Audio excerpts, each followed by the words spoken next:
Hello and welcome to the session of International Marketing Strategy. We have done with our module 4 and we are starting with module 5 today. Module 5, if you all see, is has the following subtopics in it: selection of international channels, managing distribution systems, global trends in distribution system. So these are the aspects connected with distribution. And then you also have pricing in this module. Pricing consists of what is pricing, what are the various pricing components, price escalations, what is dumping, and how do you manage price escalation. So this is as far as pricing is concerned. So this module consists of two things. One is distribution and the other one is pricing. So we will start with distribution. So distribution, if you all see, is any product or even service needs a distribution channel. When there is a product, the product physically gets handed over from the manufacturer to the wholesaler, dealer, distributor, and then to the end retailer, and then the customer, right? There is a physical handing over of the product. When it comes to services, you would realize it is not possible to physically hand over a room from a hotel or seat from an airlines. So there is a system where the services are offered. The airlines has many agents and the agents do the booking, right? So let us look into this distribution aspect. Okay, distribution, handling and distribution of goods. Passage of ownership happens at each stage. It depends on what they are deciding. And buyer and seller negotiates between the product. There is a middleman, and then negotiation happens, and then there's buying. Today this entire process is cut down in the international market and in the Indian market. Please visit this website called indiamart.com, and then in IndiaMart you have an export division which has a variety of products offered by many export companies and with their prices, descriptions, and from anywhere in the world they can come look at the product and then they can negotiate with prices. I was looking up today for shrimp, because India is a very big exporter of prawns, tiger prawns, and so I was looking up at various aspects of it, and I will also go through a small case about how distribution is done and what are the various essentials of distribution. Okay, next aspect. You have in an import oriented or traditional distribution structure, importer controls the fixed supply. Okay, the market system developed around the philosophy of selling limited supplies. This was how the market was operating. It is not like this anymore. Today, open market, all the producers can have access to all the markets. So for shrimp, it's not that another producer of aquaculture in India is your competitor. A person from Thailand could be your competitor. So Earlier, what we were thinking was demand exceeds the supply, and today demand in many products really does exceed, especially in food items. The third world country or the developing country has a lot of advantage with fresh food. The customer seeks the supply from a limited number of middlemen. Even today it is true. Distribution systems are local and distribution systems are international. There are two different types of distribution system.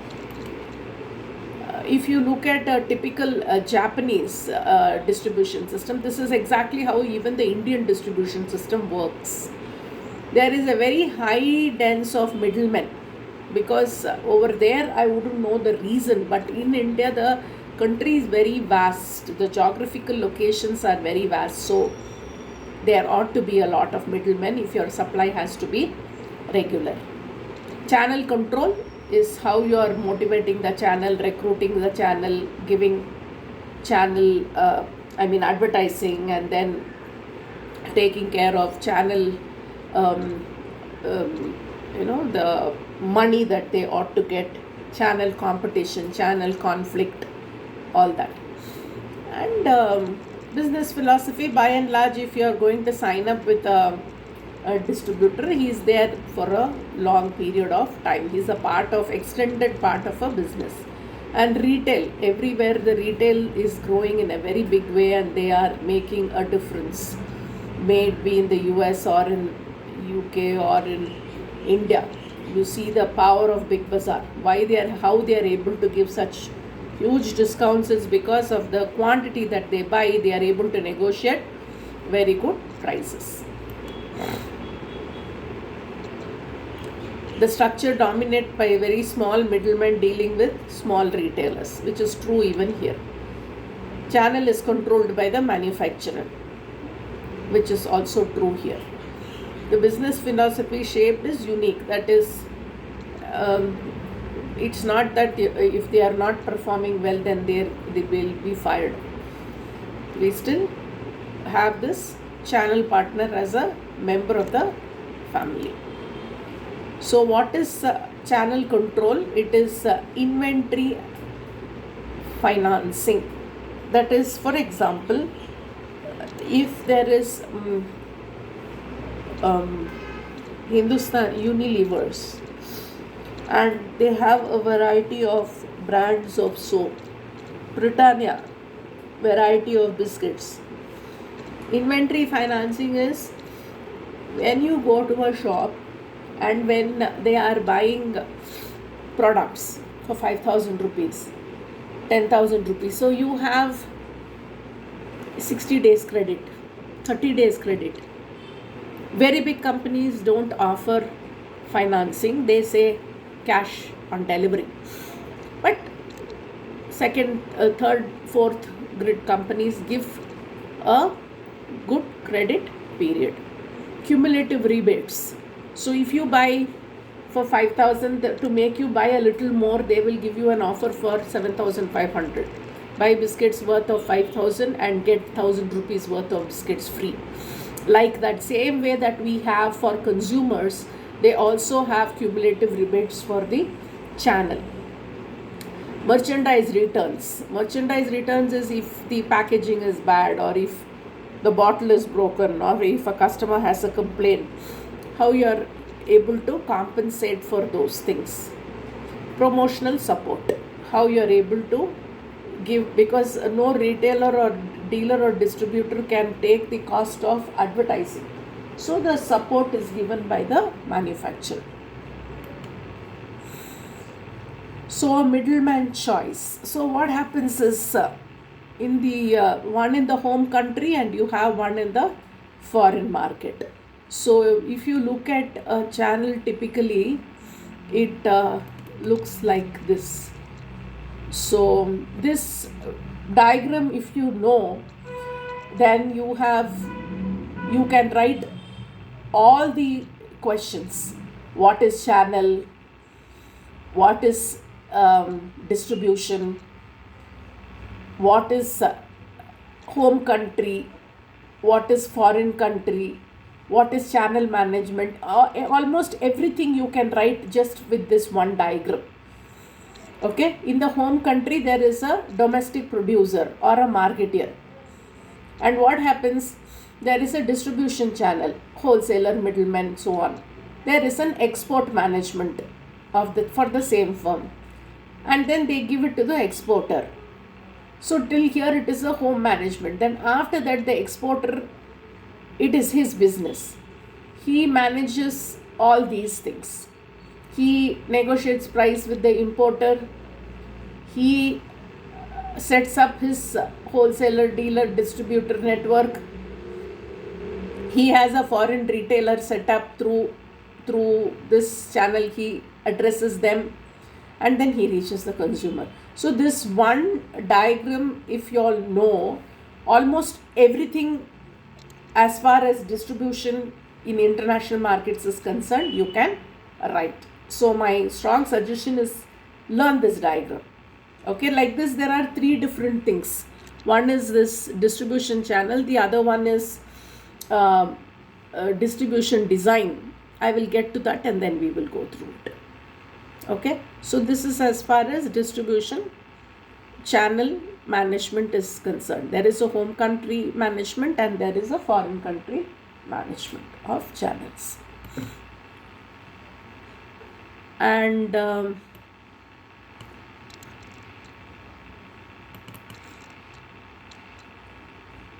so this is what the channel does. The more than channel control, I will call it channel management. And this is also a part of channel management. How do you choose your middlemen, what kind of incentives you give them, and so on and so forth.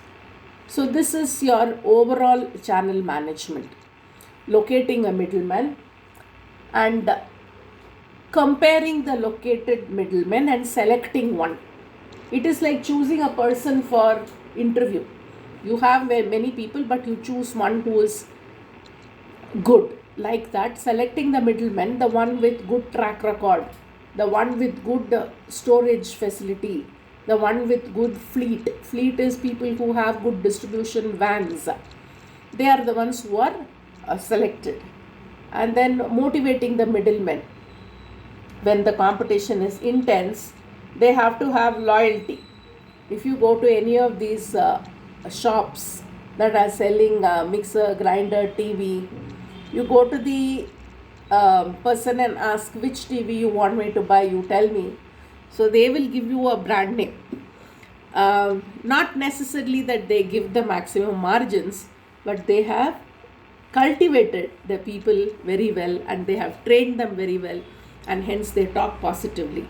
Because the television market or any market for that matter, the mixer grinder, they are very, very competitive. So many brands are there, LG, Samsung, and variety of brands are there, Sony. And so what happens is the middleman really controls the thing. So the moment you have a good rapport with them, you are going to sell products. Logistics is how you physically move the goods around from one place to another. Okay. In this, I have taken the example of logistics for medicines. Okay. And for international market, what are the requirements that have changed currently, and what it's nothing to do about production of medicine. It is just only to do about distribution. Okay, so what are the requirements for distribution and what kind of distribution declarations you should have to get to international markets if you are a medical, say a tablet manufacturer. Okay, so we will go through it as a case after finishing this 1 or 2 slides.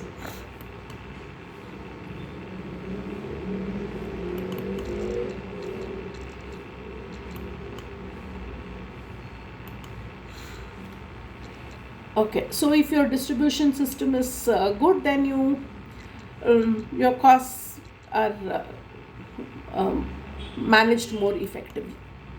This is the overall how distribution is managed in ITC. They have a division for program support, legal advice. Okay, for various markets there are various requirements: US, UK, Europe, HR, IT, finance, central support system. Okay, and this is to do with division of country program: Africa, South Asia, Arab states, Eastern Europe, Latin American countries. Division of market development. So they have trade facility, policies, business, SME, trade academy, okay, and economic suggestion, strategy, trade and market intelligence about which markets to capture and how to address them, like that. Enterprise and institution, enterprise competitiveness in these countries. Value chain, supply chain. What is the difference between value chain and supply chain? Supply chain is the various stages in the supply. For example, from the manufacturer there is a truck coming and loading it and taking it to the distributors go down, and then from there it gets distributed to 5,000 shops. So each step is the supply chain. Value chain is in each step how you are adding value to the product. Okay, for example, I'll give you a simple example of value chain. If we send leather, okay, leather is from an animal. You cull the animal, goat or buffalo or sheep, and then the hair is removed, and then there is a lot of washing and cleaning and chemical processes are involved in turning it into a leather. If you send this leather to Hong Kong, they will pay, say, $10 per square inch and buy it. And they will manufacture shoes and sell it for $500 per shoes. Okay, so adding value chain means having your designer knowing international trends, knowing international likings, size, okay, and manufacturing shoes according to that market and supplying it over there. So if instead of sending leather, if you are going to design it as a shoes, in shoes itself there are very many stages. Only shoe uppers, okay, shoe upper is just the upper part of it, down the heels and other things are done in some other.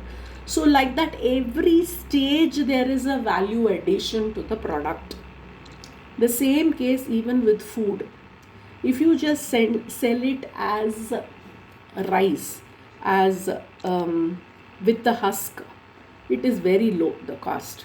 If you remove the husk and clean it, polish it and sell, 50% more. The same rice, if you are going to make it into a powder and going to sell it, the cost is much more. If you are going to sell it as a dosa batter, it is much more. So this is adding value chain at every stage of production, right? So even in distribution, you can add value at varying stage. So this is home country, the same thing. International market, multiple. You have a trading company. In ITC, they have their own trading. ITC, International Trading, Star Trading Company they have. So it is like hotels, 3-star, 5-star, like that. If you are a very big trading house, then you are given stars. So they have their own trading company because it's such a big firm.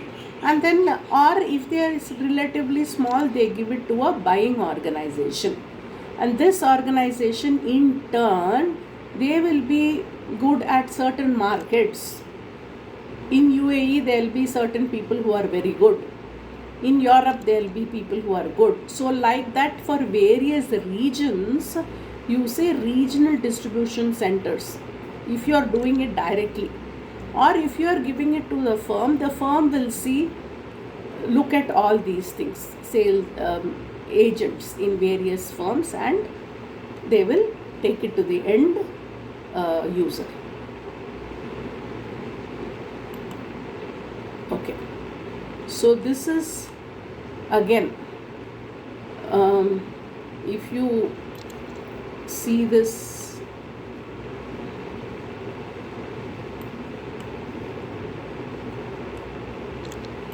slide, it is the entire distribution management in one, what do I say, in one place. Okay, so what does the distribution, they have production feature, pricing policy, marketing, these are marketing aspects. Okay, so selling, what do they do? To wholesaler, retailer, consumer, intermediaries. Okay, and what do they do? Channel management, they do channel, they manage the wholesalers, retailers, facilitators, and the consumers. Okay, storing, what do they do? They find facilities, inventory control, regulation, facilitation. Shipment, what do they do under shipment? Provide carriers, delivery, negotiate prices, handle claims, documentation. Okay, handling equipments, what do they do? They have the product, they wrap it according to the regulations, and then they take the ordering process, and they, so this is the entire, what do I say, end-to-end solutions for distribution, what all they do. But these are marketing functions, these are distribution functions. Okay, this is also channel management, motivating the channel, recruiting the channel.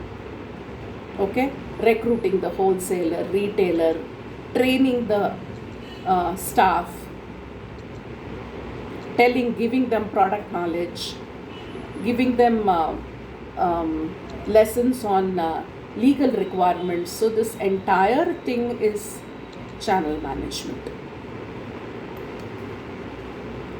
Okay, so we will see this case study, and okay, I will want to show this also. This is as far as in India, as I mentioned, this is a PhD thesis, and this thesis is done for exports of tiger prawns. Okay, so if you see this, look at this process, distribution process, marketing channel of aquaculture products. Okay, aquaculture, he is taken specifically prawns. Producer, who are the producer? Semi-intensive producer, small farmers. Extensive producers, people who are big companies, who have big farms to produce prawns. People who only do seasonal, people who do perennial throughout the year. Okay, so the producers, even in agriculture it can be divided like that. So this is his division. This is a PhD thesis on prawns and how prawns is distributed. So look at this. So what they do, export market, domestic market. All these four people can go into export markets or to domestic market. For export market, so what is the incentive that the government is giving? Government pumped in a lot of money to promote aquaculture, that is growing of prawns and all on their own. Okay. So financier come agent, pre-harvest contractor. That means pre-harvest contractor means it is, you would have seen this in mango business and all. Seller will come and see the orchard. Per tree they will say, I will give you 5,000 rupees, irrespective of how many mangoes grow in that. They will come in the month of January, and supposing you have 100 trees, 5,000 into 100, they will pay you the amount and leave, right? So you are saved. If there is rain, no rain, if there is thing, whatever happens, per tree you have got 5,000 rupees. Okay, so your 5 lakh is assured. So like that, he here pre-harvest contractor, so he will give all the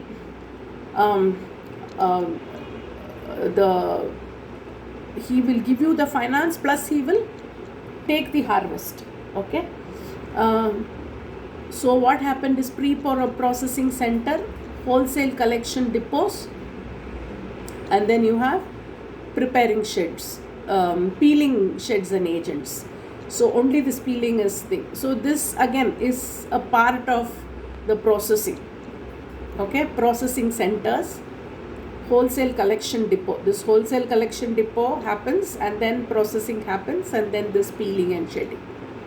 Again, it goes to huge processing centers, exporters, buyers. Exporter, again they have agents, and then for each export, this processing center, they have exporters for each market. Okay, so if you look at this domestic market, you have commission agents. You see the difference here between this and this. Here you are taking care of commission agents. Here they don't do this pre-harvesting and all, like, because the claims are much lesser. Commission agent, wholesaler, worker cum vendor, fisherwoman vendor, fisherman, retail commission agent, local markets, retailers, consumers. Okay, this is for distribution channel for domestic and export for international markets. Look at this. So again, so this for international markets. Okay, so like this, distribution channels for each product varies. The requirement for distribution for each product is unique. If you look at the distribution requirements, as I mentioned, for pharmaceutical products, after COVID they have introduced so many new aspects. Now let us see what are the distribution requirements if you have to become an exporter of if you want to export seafood. What are the requirements? You have to register your seafood export company, get an export license from your government, connect with local suppliers, create a business profile in B2B website. In India, I told you, India Mart is a very, very powerful thing. Here they have given Alibaba and whatever, but India Mart is good for Indian thing. Source your buyers from the country you are looking for. For seafood from India, you have to search buyers in China, Singapore, Australia, Europe, because they say that these are the biggest markets. And seafood producers are subject to very strict licensing rules. Okay, so understanding labeling and food containing allergy substance, this is the new requirement.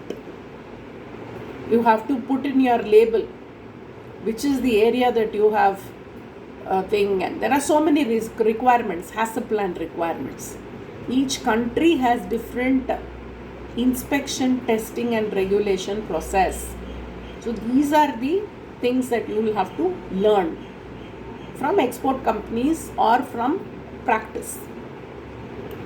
So get certified from Hazard Analysis Critical Control Points, HACCP plan. This we have visited even before. For food, all food, there is HACCP plan. So there is under each heading you have certain, these are international quality aspects, maintaining hygiene and practices. So if you look at the thing, he says international fairs are there, like how you have IT fair and Air Expo in Bangalore, like that international fairs are there for each of the specified products. Indian export have touched about 33,441 crores, 11% increase in exports. This is last year's. Frozen shrimp continues to rule the roost, 67% in dollar value. Indian export market is 26% to US and to these other places. And Vizag and Gujarat are the huge markets from where things go. Look at the importers. Japan, US, Spain, France, Italy, Germany, UK, Denmark. So I think this we have gone through already. Register yourself as a company and then post in B2B websites, and so these are some of the aspects about distribution in international markets. So the crux of it is this. Okay, there is a home country and there is a manufacturing and distribution aspect happening there, and then there is an international market and managing the international distribution system. Thank you very much, and we will go into aspects about pricing in the next lecture.